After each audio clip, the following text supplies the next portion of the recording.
అంతర్జాతీయ పెట్టుబడులు కేంద్రంగా ఆంధ్రప్రదేశ్ను తీర్చిదిద్దేందుకు సంకల్పించి ఆ దిశగా 6 విధానాలు రూపొందించామని ముఖ్యమంత్రి చంద్రబాబు పేర్కొన్నారు. వీటి ద్వారా అన్ని రంగాల్లో 30 లక్షల కోట్ల పెట్టుబడులు 20 లక్షల మందికి ఉపాధి కల్పించాలన్నదే ప్రభుత్వ లక్ష్యమన్నారు. ఇందులో భాగంగా తయారీ, సేవా రంగాల్లో 22 లక్షల యూనిట్లు ఏర్పాటు చేయాలన్నదే యోచన అని వివరించారు. ఇప్పటికే వాటి ఫలితాలు మొదలయ్యాయని, ఈ నెల 29న విశాఖలోని పూడిమడకలో ఎన్టీపీసీ ప్రాజెక్టుకు ప్రధాని మోదీ ఆధ్వర్యంలో శంకుస్థాపన చేయబోతున్నామని వెల్లడించారు. శాసనసభలో AP industrial policy, MSME and entrepreneur, food processing, electronic policy, private park policy, integrated clean energy పాలసీలు, వాటి ద్వారా పారిశ్రామికవేత్తలకు అందించే ప్రోత్సాహకాలపై ముఖ్యమంత్రి చంద్రబాబు వివరించారు. రిలయన్స్ సంస్థ సిబీజీ ప్లాంట్ల ఏర్పాటు ద్వారా 65,000 కోట్ల పెట్టుబడులు పెట్టేందుకు ఇటీవల ఒప్పందం కుదుర్చుకుందని అన్నారు. 3 ఏళ్లలో 2.5 లక్షల మందికి ఉద్యోగాల కల్పనకు శ్రీకారం చుట్టారని చెప్పారు. 4,500 కోట్లతో ఎల్జీ సంస్థ పెట్టుబడులు పెట్టడానికి ముందుకు వచ్చిందని, విశాఖలో 10,000 మంది ఐటీ ప్రొఫెషనల్స్కు ఉపాధి కల్పించేందుకు టాటా గ్రూప్ అంగీకరించిందని తెలిపారు. వెంటనే 2,500 మందికి ఉద్యోగాలు కల్పిస్తారన్నారు. అప్పట్లో ఐటీ విప్లవాన్ని తీసుకువచ్చినట్లే ఔత్సాహిక పారిశ్రామికవేత్తల విప్లవాన్ని తీసుకువచ్చే బాధ్యత ప్రభుత్వం తీసుకుంటుందన్నారు. మొదటి తరం ఔత్సాహిక పారిశ్రామికవేత్తలను ప్రమోట్ చేయాలనుకుంటున్నామని తెలిపారు. ఎస్సీ, ఎస్టీ, బీసీ, దివ్యాంగులకు ఇతర వర్గాల కంటే 10% ప్రోత్సాహకాలు అదనంగా అందిస్తామని పేర్కొన్నారు. 2014-19 మధ్య పెద్ద ఎత్తున పెట్టుబడులను ఆకర్షించాం. 227 ఎంఓఈలు చేసిన వైఎస్ఆర్ కాంగ్రెస్ పార్టీ ప్రభుత్వ నిర్లక్ష్యం కారణంగా రాష్ట్రం నుంచి వెళ్లిపోయాయని అన్నారు. విద్యుత్ ఛార్జీలు పెంచడం కారణంగా పరిశ్రమలకు మనుగడ లేకుండా చేశారని సీఎం మండిపడ్డారు. రిలయన్స్ వచ్చారు, రిలయన్స్ వచ్చి ఒక ఎంఓఈ చేశారు. 65,000 కోట్ల రూపాయలు ఖర్చు పెట్టి 3 ఏళ్లలో దగ్గర 2,50,000 మందికి ఉద్యోగ కల్పన చేసే విధంగా శ్రీకారం చుట్టారు. వాళ్ళు చేసిన దాని ప్రకారం మీరు చూస్తే 500 కంప్రెస్డ్ బయోగ్యాస్ ప్లాంట్స్ వస్తాయి. ఈ 3 ఏళ్లలో ఎక్కడైతే వేస్ట్ ల్యాండ్స్ ఉన్నాయో ఆ వేస్ట్ ల్యాండ్స్లో తీసుకుంటున్నారు. ఒక్కొక్క ప్లాంట్ వచ్చి 130 కోట్ల రూపాయలతో ఒక్కొక్క ప్లాంట్ ప్రారంభిస్తారు. మొత్తం కలిసి 65,000 కోట్లు ఖర్చు పెడుతున్నారు. దీనివల్ల రాష్ట్రానికి 20 సంవత్సరాల్లో 57,650 కోట్ల రూపాయలు ఎస్జీఎస్టీ కలెక్షన్ వస్తుంది, ఎలక్ట్రిసిటీ డ్యూటీ వస్తుంది, ట్యాక్స్ వస్తాయి, ఎంప్లాయ్మెంట్ వస్తుంది. ఇది రైతులు ఎక్కడ భూములు తీసుకుంటే దగ్గర 30,000 రూపాయలు వాళ్ళు కూడా యాన్యుటీ ఇచ్చి వాళ్ళ దగ్గర తీసుకుంటారు. ఈ పాలసీస్ అన్నీ కూడా మనం ఒకే గుర్తుపెట్టుకోవాలి. మనం చేసే పబ్లిక్ పాలసీస్ ఈ రాష్ట్ర భవిష్యత్తుని మార్చడానికి ఉపయోగపడతాయి. ఆ రోజు ఒక్క ఐటీ పాలసీ ఇదే మరిగా డబ్బులు కూడా ఎక్కువ ఖర్చు పెట్టలేదు. ఆ రోజు పాలసీ ఇచ్చాం, ఇంజనీరింగ్ కాలేజీలు వచ్చాయి, ఇన్ఫ్రాస్ట్రక్చర్ క్రియేట్ చేశాం. అంతా వేకెంట్ ల్యాండ్ ఉండేది, గవర్నమెంట్ ల్యాండ్ ఉండేది. ఆ ల్యాండ్ అలాట్ చేశాం. వాళ్ళకి కావాల్సిన నీళ్లన్నీ కూడా వాళ్ళ ఖర్చుతోనే మనం నీళ్లన్నీ ఇచ్చాం. ప్రతి రైతు నుండి పత్తిని కనీస మద్దతు ధర క్వింటాకు 7,521 చొప్పున కొనుగోలు చేయాలని వ్యవసాయ శాఖ మంత్రి అచ్చెన్నాయుడు అధికారులను ఆదేశించారు. తేమ శాతం విషయంలో సరళీకృతంగా ఉండి ప్రకటిత 60 జిన్నింగ్ మిల్లులతో మరియు 11 మార్కెట్ యార్డుల్లో విధిగా పత్తి కొనుగోళ్లు ప్రారంభించాలని సీసీఐకి సూచించారు. పత్తి రైతులకు కనీస మద్దతు ధర అందించాలని వ్యవసాయ మార్కెటింగ్ శాఖ మంత్రి కె అచ్చెన్నాయుడు ఆధ్వర్యంలో పత్తి కొనుగోళ్లు 2024-25 సీజన్కు సంబంధించి సీసీఐ ఉన్నతాధికారులు మరియు మార్కెటింగ్ శాఖ అధికారులతో సమీక్షా సమావేశం గురువారం నిర్వహించారు. ఈ సమావేశానికి వ్యవసాయ, మార్కెటింగ్ మరియు సహకార శాఖ ప్రత్యేక ముఖ్య కార్యదర్శి బి రాజశేఖర్ విచ్చేశారు. ప్రతి రైతు నుండి పత్తిని కనీస మద్దతు ధర క్వింటాకు 7,521 రూపాయల చొప్పున కొనుగోలు చేయాలని అధికారులను మంత్రి అచ్చెన్నాయుడు ఆదేశించారు. తేమ శాతం విషయంలో సరళీకృతంగా ఉండి ప్రకటిత 60 జిన్నింగ్ బిల్లుల్లో మరియు 11 మార్కెట్ యార్డుల్లో విధిగా పత్తి కొనుగోలు ప్రారంభించాలని సీసీఐకి సూచించారు. రైతులు తాము తీసుకువచ్చే పత్తిని ప్లాస్టిక్ సంచుల్లో కాకుండా లూజు రూపంలో కానీ గిన్ని జూట్ బ్యాగ్ రూపంలో పత్తిని ఆరబెట్టుకుని నాణ్యతా ప్రమాణాలకు అనుగుణంగా రైతులు దగ్గరలో గల కొనుగోలు కేంద్రాలకు తెచ్చి కనీస మద్దతు ధర పొందాలని కోరారు. రైతులకు ఈ విషయంలో అవగాహన కల్పించాలని వ్యవసాయ మరియు మార్కెటింగ్ శాఖ అధికారులను ఆదేశించారు. ప్రభుత్వ జూనియర్ కళాశాలల్లో ఉత్తీర్ణత శాతం పెంపొందించేందుకు నారాయణ విద్యా సంస్థల నుంచి పూర్తి సహకారం అందిస్తామని మంత్రి పొంగూరు నారాయణ తెలిపారు. పోటీ పరీక్షలకు అవసరమైన మెటీరియల్ కూడా నారాయణ గ్రూప్ నుంచే అందిస్తామని అన్నారు. పట్టుదల ఉంటే సాధించలేనిది ఏదీ లేదని, దానికి తగ్గట్లుగానే విద్యార్థులకు అవసరమైన విధంగా విద్యాబోధన చేయాలని అధ్యాపకులకు సూచించారు. విజయవాడలోని మేరీ స్టెల్లా కాలేజీలోని ఆడిటోరియంలో ఇంటర్ బోర్డు నిర్వహించిన వర్క్షాప్లో మంత్రి నారాయణ పాల్గొని అధ్యాపకులకు పలు సూచనలు చేశారు. ఇంటర్మీడియట్ బోర్డు డైరెక్టర్ కృతికా శుక్లాతో పాటు రీజనల్ జాయింట్ డైరెక్టర్లు, ఆర్ఐఓలు, జిల్లా వొకేషనల్ ఎడ్యుకేషనల్ ఆఫీసర్లు, 5 రీజనల్ సెంటర్లోని కళాశాల ప్రిన్సిపాల్స్, అధ్యాపకులు ఈ వర్క్షాప్లో పాల్గొన్నారు. ఇంటర్మీడియట్ విద్యార్థులను ఎలా చదివించాలి, ర్యాంకుల సాధనకు ప్రణాళికలు ఎలా ఉండాలి, పోటీ పరీక్షలను తట్టుకునేలా విద్యార్థుల నైపుణ్యాలను ఎలా పెంపొందించాలి అనే అంశాలపై మంత్రి నారాయణ అధ్యాపకులకు సూచనలు చేశారు. గత ఏడాది ప్రభుత్వ జూనియర్ కాలేజీల్లో విద్యార్థులు సాధించిన మార్కులను అడిగి తెలుసుకున్న మంత్రి మార్కులు తగ్గడానికి గల కారణాలేంటని ఆరా తీశారు. పట్టుదల ఉంటే సాధించలేనిది ఏదీ లేదని, దానికి తగ్గట్లుగానే విద్యార్థులకు అవసరమైన విధంగా విద్యాబోధన చేయాలని సూచించారు. విద్యార్థులు క్రమం తప్పకుండా తరగతులకు హాజరయ్యేలా చూడాలన్నారు. ఈ ఏడాది ఏపీ సెట్ రాసే విద్యార్థులకు నారాయణ విద్యాసంస్థల నుంచి కోచింగ్ మెటీరియల్ అందిస్తారని చెప్పారు. స్వతహాగా లెక్కల అధ్యాపకుడు అయిన మంత్రి నారాయణ విద్యార్థులకు లెక్కలు ఎలా బోధించాలనే దానిపై వర్క్షాపుకు హాజరై అధ్యాపకులకు ఉదాహరణలతో వివరించారు. కార్తీక పౌర్ణమిని పురస్కరించుకుని నగరంలో శైవక్షేత్రాలు భక్తులతో కిటకిటలాడుతున్నాయి. తెల్లవారుజామున 4 గంటల నుంచే పెద్ద ఎత్తున భక్తులు తరలివచ్చి పవిత్ర కృష్ణానదిలో పుణ్యస్నానాలు ఆచరించారు. అనంతరం శివాలయాలకు వెళ్లి దీపాలు వెలిగించి స్వామివారికి అభిషేకాలు, అర్చనలు చేశారు. క్యూలైన్లలో భక్తులు బార్లు తీరి స్వామివారిని దర్శించుకుంటున్నారు. కార్తీక మాసం పౌర్ణమి కావడంతో విజయవాడ నగరంలో కొలువైన ఇంద్రకీలాద్రి, పాత శివాలయాలు భక్తులతో పోటెత్తాయి. శివనామ స్మరణ చేస్తూ మహాశివుణ్ణి భక్తి శ్రద్ధలతో దర్శించుకుంటున్నారు. తెల్లవారుజామున కృష్ణాఘాట్ వద్ద భక్తులు భారీ సంఖ్యలో నదీ స్నానాన్ని ఆచరించారు. ఓం నమ శివాయ అనే పంచాక్షరి మంత్రంతో కృష్ణానది ఘాట్లు మారుమోగుతున్నాయి. కృష్ణానదిలో కార్తీక దీపాలను మహిళలు వదిలారు. అరటి దొప్పలపై దీపాలు వెలిగించి నీటిలో వదిలారు. మహిళలు భక్తి శ్రద్ధలతో వెలిగిస్తున్న దీపారాధనతో నదీ తీరం ఆధ్యాత్మిక శోభను సంతరించుకుంది. భక్తులు శివాలయాలకు వెళ్లి దీపాలు వెలిగించి స్వామివారికి అభిషేకాలు, అర్చనలు చేస్తున్నారు. క్యూలైన్లలో భక్తులు బారులు తీరి స్వామివారిని దర్శించుకుంటున్నారు. శివకేశవులకు ప్రీతికరమైన ఈ కార్తీక మాసంలో దీపారాధన చేయటం, శివకేశవుల నామస్మరణ చేస్తే జన్మ జన్మల పుణ్యం లభిస్తుందని అర్చకులు తెలియజేశారు. ముఖ్యమంత్రి చంద్రబాబు నేడు ఢిల్లీ వెళ్తున్నారు. ఆంగ్ల పత్రిక హిందుస్థాన్ టైమ్స్ శనివారం నిర్వహించనున్న లీడర్షిప్ సమ్మిట్లో ఆయన పాల్గొంటారు. సీఎం శుక్రవారం ఉదయం శాసనసభ సమావేశాలకు హాజరవుతారు. మధ్యాహ్నం 1 గంటకు బయలుదేరి గన్నవరం విమానాశ్రయానికి చేరుకుంటారు. అక్కడి నుంచి 1:30 ఢిల్లీ వెళ్తారు. ఢిల్లీ పర్యటనలో భాగంగా కేంద్ర ఆర్థిక మంత్రి సహా పలువురు మంత్రుల్ని సీఎం కలిసే అవకాశం ఉంది. ఢిల్లీ పర్యటనను ముగించుకుని శనివారం మధ్యాహ్నం మహారాష్ట్ర వెళ్తారు. అక్కడ ఎన్డీఏ తరపున ఎన్నికల ప్రచారంలో పాల్గొంటారు. వైకాపా ప్రభుత్వ హయాంలో 22A ఫ్రీహోల్డ్ పేదలకు సెంటు స్థలం పంపిణీ పేరిట జరిగిన అక్రమాలపై హౌస్ కమిటీ లేదా ప్రత్యేక సీఎస్ నేతృత్వంలోని కమిటీతో విచారణ జరిపిస్తామని రెవెన్యూ మంత్రి అనగాని సత్యప్రసాద్ ప్రకటించారు. ఇప్పటికే రీవెరిఫికేషన్ ప్రారంభమైందని, ఇది పూర్తయ్యాక అక్రమార్కులపై చర్యలు తీసుకుంటామన్నారు. శాసనసభ ప్రశ్నోత్తరాల సమయంలో సభ్యులు బండారు సత్యనారాయణమూర్తి, కోండ్రు మురళీమోహన్, శ్రీరామ్ రాజగోపాల్, బత్తుల బలరామకృష్ణ, పుట్టా సుధాకార్యేదో అడిగిన ప్రశ్నలకు మంత్రి అనగాని సత్యప్రసాద్ సమాధానమిచ్చారు. గత 5 ఏళ్లు ముఖ్యమంత్రిగా ఉన్న జగన్ క్రిమినల్ కాబట్టే చట్టాలను ఇష్టానుసారంగా తన అనుయాయులకు మేలు చేకూర్చేలా మార్చారని అన్నారు. అసైన్డ్ భూములపై జీవో అమల్లోకి రావడానికి ఏడాది ముందే వైఎస్ఆర్ కాంగ్రెస్ పార్టీ నాయకులు పేదల భూములను బెదిరించి లాక్కున్నారని తెలిపారు. వీటిపై చాలా ఫిర్యాదులు వస్తున్నాయని అన్నారు. పట్టణ ప్రాంతాల్లో ఎక్కడెక్కడ అసైన్డ్ భూములు ఉన్నాయో ముందే తెలుసుకుని ఇలా చేశారని చెప్పారు. 20 ఏళ్లు నిండని అసైన్డ్ చేయని ప్రభుత్వ భూములను కబ్జా చేశారని పేర్కొన్నారు. చెరువు, పోరంబోకు భూములను కూడా ఫ్రీ హోల్డ్ చేశారని, ఇవన్నీ వెరిఫికేషన్ చేసే వరకు రిజిస్ట్రేషన్ చేయకూడదని ఇప్పటికే ఉత్తర్వులు ఇచ్చామని అన్నారు. పేదలకు మేలు చేసేలా చట్టంలో సవరణలు చేస్తామని మంత్రి వివరించారు. ఏదైతే గత ప్రభుత్వం నాయకులు, అప్పుడు ఉన్నటువంటి వైసీపీ నాయకులందరూ కూడా పేద ప్రజలు ఎవరైతే ఎస్ఐనీలు ఉన్నారో వాళ్ళందరి దగ్గరికి భూముల మీదకి గద్దల్లాగా వాలిపోయి వాళ్ళని బెదిరించో, బామాలో లేకపోతే ఇతర ప్రెషర్స్ పెట్టి వాళ్ళ దగ్గర నుంచి లాక్కున్నారని కూడా మనకి చాలా పూర్తిగా వివరంగా అర్థమవుతుంది అధ్యక్ష. అయితే అధ్యక్ష, అధికారం అడ్డం పెట్టుకున్న అధ్యక్ష, 20 ఏళ్లు పూర్తయిన అసైన్ భూములు ముఖ్యంగా అర్బన్ ప్రాంతాల్లో ఎక్కడెక్కడ ఉన్నాయో అవన్నీ కూడా తెలుసుకుని వాళ్ళు ముందుగానే లాక్కోవడం జరిగింది అధ్యక్ష.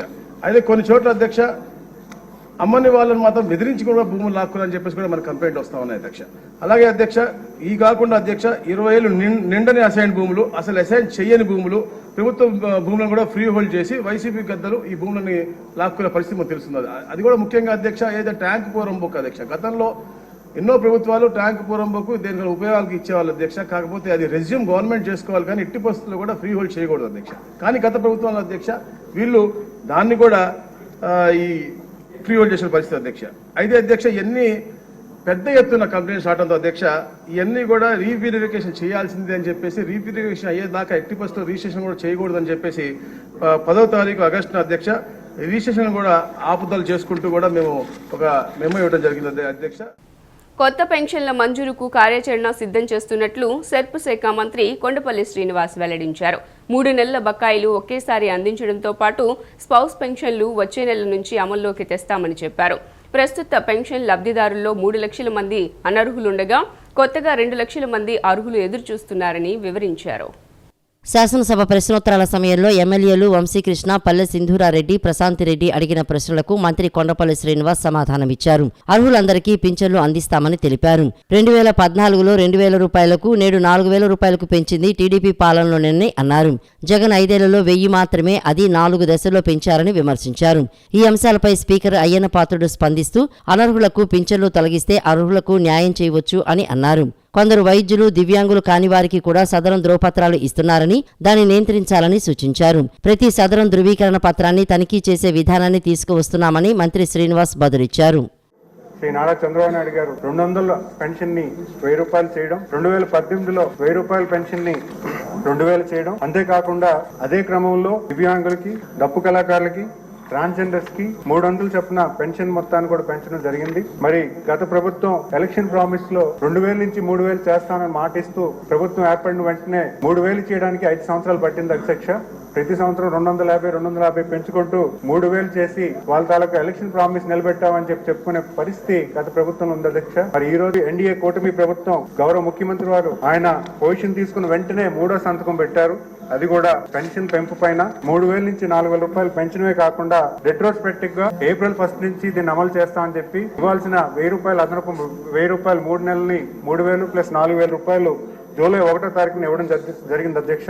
అంతేకాకుండా డిజేబిలిటీ పెన్షన్ కూడా 3000 నుంచి 6000 చేయడం, అలాగే ఫుల్లీ బెడ్ రిటర్న్స్ వాళ్ళకి కూడా 5000 నుంచి 15000 చేయడం, క్రానిక్ డిసీజెస్ వాళ్ళకి కూడా 5000 నుంచి 10000 చేయడం, ఇవన్నీ చేయగా ఈరోజు ఈ పెన్షన్ బడ్జెట్ నెలకు 1939 కోట్ల బడ్జెట్ నుంచి ఖర్చు నుంచి 2758 కోట్లకి పెరిగింది అధ్యక్ష. సంవత్సరానికి వార్షికోత్సవ బడ్జెట్ 23,272 కోట్ల నుంచి 33,000 కోట్లకి సుమారు బడ్జెట్ పెరగడం జరిగింది అధ్యక్ష.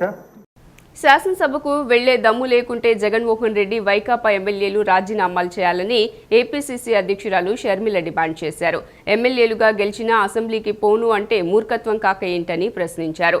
ప్రజలు ఓట్లేసింది ఇంట్లో కూర్చోవడానికి కాదని, సొంత మైకుల ముందు కాకుండా అసెంబ్లీలో మాట్లాడాలని హితవు పలికారు. విజయవాడ ఆంధ్రరత్న భవన్లో నిర్వహించిన మాజీ ప్రధాని నెహ్రూ జయంతి కార్యక్రమంలో ఏపీసీసీ అధ్యక్షురాలు షర్మిల పాల్గొన్నారు. అనంతరం మీడియాతో మాట్లాడారు. 1.7% ఓటు షేర్ మాత్రమే ఉన్న కాంగ్రెస్ పార్టీకి అస్తిత్వమే లేదని, తన సోదరి గురించి మాట్లాడొద్దంటూ జగన్ చేసిన వ్యాఖ్యలపై మండిపడ్డారు. 38% ఓటు షేరు వచ్చినా అసెంబ్లీకి పోని వైఎస్ఆర్ కాంగ్రెస్ పార్టీనే చేతకాని అప్రయోజక పార్టీ అని దుయ్యబట్టారు. అసెంబ్లీకి వెళ్లనప్పుడు మీకు మాకు తేడా లేదని ఎద్దేవా చేశారు. కాంగ్రెస్ గురించి మాట్లాడే అర్హత జగన్కు లేదన్నారు. అయినా జగన్ సమాధానం చెప్పాల్సింది కాంగ్రెస్ కాదని రాష్ట్ర ప్రజలకని సూచించారు. జగన్కి చిత్తశుద్ధి ఉంటే సభలో సూపర్ 6 పథకాలకు నిధుల కేటాయింపుపై పాలకపక్షాన్ని నిలదీయాలని పేర్కొన్నారు. లేదంటే అసెంబ్లీకి వెళ్లబోమని ప్రజలకు చెప్పి మళ్లీ ఎన్నికలకు వెళ్లాలని పేర్కొన్నారు. అప్పుడు చేతకాని పార్టీ ఏదో తేలుతుందన్నారు. సోషల్ మీడియాలో వస్తున్న బూత్ పోస్టులపై పోలీసులు తీసుకుంటున్న చర్యలను ఆమె సమర్థించారు. జగన్ అహంకారంతో పోలీసులను బెదిరించేలా మాట్లాడుతున్నారని ఆగ్రహం వ్యక్తం చేశారు. కాంగ్రెస్ పార్టీ పట్ల ఆదరణ లేదు అనడానికి వీల్లేదు. ఎందుకంటే దేశంలోనే చూస్తున్నాం, కాంగ్రెస్ పార్టీ ఎదుగుతుంది. కాంగ్రెస్ పార్టీ ఓడిపోకుండా కంటిన్యూస్ గా అధికారంలోకి వచ్చునుంటే మన రాష్ట్రానికి 10 సంవత్సరాల కిందే ప్రత్యేక హోదా వచ్చేది. దాదాపు 1,50,000 కోట్లు విలువ చేసే విభజన హామీలు అన్ని కాంగ్రెస్ పార్టీ నెరవేర్చుండే. దురదృష్టం కాంగ్రెస్ పార్టీ రాలేదు. ఈసారి కూడా కాంగ్రెస్ పార్టీకి ఓట్లు ఎందుకు పడలేదు అంటే మీ పుణ్యమే. కాంగ్రెస్ పార్టీ కేవలం ఇంత డెసిసివ్ గా ఓట్లు ఎలక్షన్లు జరిగాయి కాబట్టే మిమ్మల్ని అధికారంలోంచి దించడానికి ప్రజలు నిర్ణయించుకున్నారు కాబట్టే ఈసారి చంద్రబాబు గారికి ఓట్లేసి గెలిపించారు. కాంగ్రెస్ పార్టీకి అభిమానులు లేక కాదు. మళ్ళీ చెప్తున్నాం, జగన్మోహన్ రెడ్డి గారు నిన్న ఏదైతే బడ్జెట్ మీద ప్రెస్ మీట్ పెట్టి చెప్పారో వాస్తవానికి అది అసెంబ్లీలో ఫ్లోర్ ఆఫ్ ద హౌస్ మీద జగన్మోహన్ రెడ్డి గారు మాట్లాడాల్సిన విషయం. వైకాపా అధినేత జగన్ అనుమతి లేనిదే ఆయన తల్లి విజయమ్మపై అసభ్యకర పోస్టులు పెట్టేంత ధైర్యం వర్ర వీరారెడ్డికి ఉంటుందా అని టీడీపీ పొలిట్ బ్యూరో సభ్యులు వర్ల రామయ్య ప్రశ్నించారు. జగన్ సోదరి షర్మిల పుట్టుకను ప్రశ్నిస్తూ వర్ర ఎలా పోస్టులు పెట్టగలడని నిలదీశారు. మంగళగిరిలోని టీడీపీ కేంద్ర కార్యాలయంలో పొలిట్ బ్యూరో సభ్యులు వర్ల రామయ్య గురువారం విలేకరులతో మాట్లాడారు. మహిళలను కించపరిచేలా పోస్టులు పెడితే ఎందుకు ఊరుకోవాలి? వర్ర రవీందర్ రెడ్డికి వైఎస్ఆర్ కాంగ్రెస్ పార్టీకి సంబంధం లేదని చెప్పగలరా అని ప్రశ్నించారు. ప్రభుత్వ మాజీ సలహాదారు సజ్జల రామకృష్ణారెడ్డి ఆయన కుమారుడు భార్గవ్ రెడ్డితో కలిసి సామాజిక మాధ్యమాల్లో నకిలీ వార్తల కోటను నిర్మించారని అన్నారు. వాసుదేవరెడ్డిని అధిపతిగా నియమించి వర్ర లాంటి వారికి డిజిటల్ కార్పొరేషన్, ఫైబర్ నెట్ల ద్వారా జీతాలు చెల్లించారని తెలిపారు. వారితో సామాజిక మాధ్యమాల్లో అసభ్యకర పోస్టులు పెట్టించారని తెలిపారు. వాసుదేవరెడ్డిపై కూడా విచారణ జరపాలని వర్ల డిమాండ్ చేశారు. ప్రశ్నించిన వాళ్ళని ఇబ్బంది పెట్టడం, ఇష్టం లేని వాళ్ళని ఇబ్బంది పెట్టడం, ఒక అసత్యపు కోట నిర్మించుకున్నాడు ఆయన ఊహల్లో ఈ రకంగా కొడితే అయిపోతారు, నా జోలు రారు, నన్ను పట్టించుకోరు, నేను ఏ వేషాలను వేయొచ్చని భ్రమపడ్డ జగన్మోహన్ రెడ్డి తాను నిర్మించుకున్న ఈ సోషల్ మీడియా కోట, అసత్యపు కోట బీటలు వారిపోయింది. ఆయన నిన్నంటాడు ప్రెస్లో, నేను అరెస్టుకు సిద్ధం, నన్ను అరెస్ట్ చేస్తారా, నేను పోస్టింగ్ పెడతాను, అరెస్ట్ చేస్తారని చెప్పి ప్రభుత్వానికి ఛాలెంజ్ విసురుతూ ఉన్నారు జగన్మోహన్ రెడ్డి గారు. నేను అడుగుతున్నా, మీరు జగన్మోహన్ రెడ్డి గారు, మీరు వర్ర రవీందర్ రెడ్డి అనే మీ అసత్యపు ఈ సోషల్ మీడియా కోటలో పనిచేసిన వర్ర రవీంద్ర రెడ్డి ఏదైతే మీ చెల్లి షర్మిల గారి మీద, మీ తల్లి విజయమ్మ గారి మీద, మీ బాబాయ్ కూతురు సునీతమ్మ గారి మీద ఏ బూతుల పోస్టులు పెట్టారో, ఏ బూతులు వర్ర రవీంద్ర రెడ్డి మీ చెల్లి మీద, మీ తల్లి మీద, మీ బాబాయ్ కూతురు మీద పెట్టాడో ఆ బూతులు మీరు పెట్టండి. అమ్మా విజయమ్మ అని ఈ బూతు పెట్టు, చెల్లి షర్మిల అని ఈ బూతు పెట్టు, మరో చెల్లి సునీత అని ఈ బూతు పెట్టు. 24 గంటల్లో నిన్ను అరెస్ట్ చేస్తుంది ప్రభుత్వం. సామాజిక మాధ్యమాల్లో అనుచిత పోస్టులతో మహిళలను కించపరిచే మూకకు బుద్ధి చెప్పాల్సిందేనని టీడీపీ బోర్డు సభ్యురాలు పనబాక లక్ష్మి పేర్కొన్నారు. మంగళగిరిలోని టీడీపీ కేంద్ర కార్యాలయంలో గురువారం ఆమె విలేకరులతో మాట్లాడారు. వైకాపా ప్రభుత్వం రైతులను నష్టాల్లోకి నెడితే ఎన్డీఏ ప్రభుత్వం వారి సంక్షేమానికి బడ్జెట్లో 43,000 కోట్లకు పైగా కేటాయించిందన్నారు. గత ప్రభుత్వం ఎస్సీ, ఎస్టీ, బీసీ, మైనారిటీ నిధులను పక్కదారి పట్టించిందన్నారు. ఈ ఏడాది వారి సంక్షేమానికి పెద్ద ఎత్తున నిధులు కేటాయించామని తెలిపారు. అన్ని వర్గాలను ఆదుకునేలా బడ్జెట్ రూపొందించామని వెల్లడించారు. ఆలోచించి ఈ రోజున ప్రతి ఒక్క శాఖకి కూడా ఈ నిధులు కేటాయించడం మీకు అందరికీ తెలుసు. ముఖ్యంగా వ్యవసాయంలో సాయం అనే పదం ఉంది.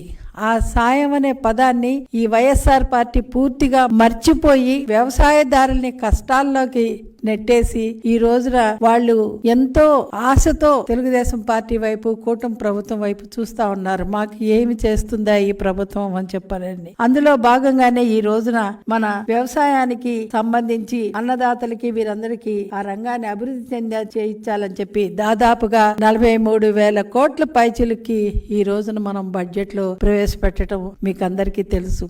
అలాగే 50% సబ్సిడీ తోటి వాళ్ళు యంత్రాలు కొనుక్కునే విధంగా కూడా మనము వారికి ప్లాన్ చేయడం కూడా మీకు అందరికీ తెలుసు. అంతకు ముందున్నటువంటి వైసీపీ ప్రభుత్వం ఎస్సీ, ఎస్టీ, బీసీ, మైనారిటీలకి కేటాయించినటువంటి దాదాపుగా 2 కోట్లకు పైచిలుక ఫండ్స్ డైవర్ట్ చేసి వేరే విధంగా ఖర్చు పెట్టుకోవడం మీకు అందరికీ తెలుసు. అలా కాకుండా ఈ రోజున మా ప్రభుత్వం ఎస్సీలకి సపరేట్ గా, బీసీలకి సపరేట్ గా, ఎస్టీల సంక్షేమానికి వీరందరికీ కూడా అనేకమైనటువంటి నిధులు, ఎస్సీ సంక్షేమానికి దాదాపుగా 18,000 కోట్ల పైచిలుకి, ఎస్టీలకి 7,000 పైచిలుకి, 7,000 కోట్లు పైచిలుకి, బీసీ సంక్షేమానికి 39,000 కోట్లు పైచిలుకి, మహిళా సంక్షేమానికి 4,285 కోట్లు, మైనార్టీ సంక్షేమానికి 4,376 కోట్లు. ఇలాగా ప్రతి ఒక్క వర్గాన్ని కూడా వారిని దృష్టిలో పెట్టుకొని కేటాయించిన ప్రభుత్వం ఏదన్నా ఉందంటే అది మా ప్రభుత్వము అని చెప్పని మేము గర్వంగా చెప్తా ఉన్నాము. ఆంధ్రప్రదేశ్ రాష్ట్ర సహకార యూనియన్ 71వ అఖిల భారత సహకార వారోత్సవాలు పోరంకిలో ఘనంగా నిర్వహించారు. రాష్ట్ర సహకార union managing director doctor why Ali Akbar సహకార పతాకాన్ని ఆవిష్కరించి అఖిల భారత సహకార వారోత్సవాలను ప్రారంభించారు.